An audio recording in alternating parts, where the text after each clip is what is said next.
په بلخ ولایت کې شپږ ورځنی سیمینار پای ته ورسید. دغه سیمینار چې د علي قدر امیرالمؤمنین په حکم او د بلخ د والي په لارښوونه دغه ولایت د چارواکو او کارکونکو د عقیدتي او اداري پوهې د لوړولو په موخه په مزار شریف ښار کې پیل شوی و پای ته ورسید. د بلخ د علماو شورا رئیس وایي په دغه سیمینار کې د یاد ولایت شاوخوا 2000 مجاهدینو ملکی او پوځي چارواکو برخه اخیستې وه. د بلخ په ولایت کې د والي صاحب محترم په یو خاص ابتکار باندې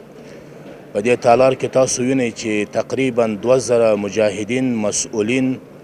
او د مختلفو اداراتو مسؤلین په دې سیمینار کې برخه لري چې د دیو دپاره منظم حاضري جوړه سوې ده. منظم د دیو دپاره یو کمیټه جوړه سوې ده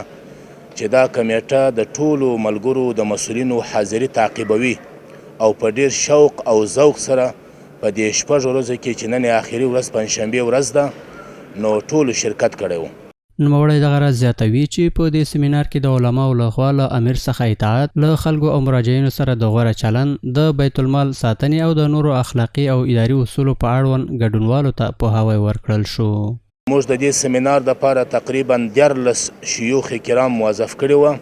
له طرفه د والي صاحب محترم چې هغوی په خپل نوبت باندې مختلفې موضوعات په دې سیمینار کې بیان کړي. په هغوی موضوعاتو کې د اطاعت موضوع هم وه، د جناب رسول کریم صلی الله علیه وسلم د اخلاق موضوع هم وه،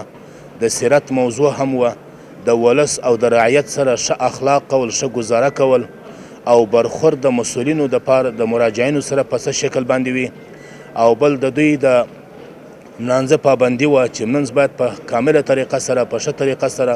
په سنت طریقه سره باید ټول مسؤلین په خپلو اداراتو کې وکړي. ویل کېږي چې دغه ډول سیمینار به د هیواد په نورو ولایتونو کې هم د اسلامي امارت د مجاهدینو او کارکونکو د دیني او مسلکي پوهې د لوړاوي او د یووالي د ټینګښت په موخه په لاره واچول شي.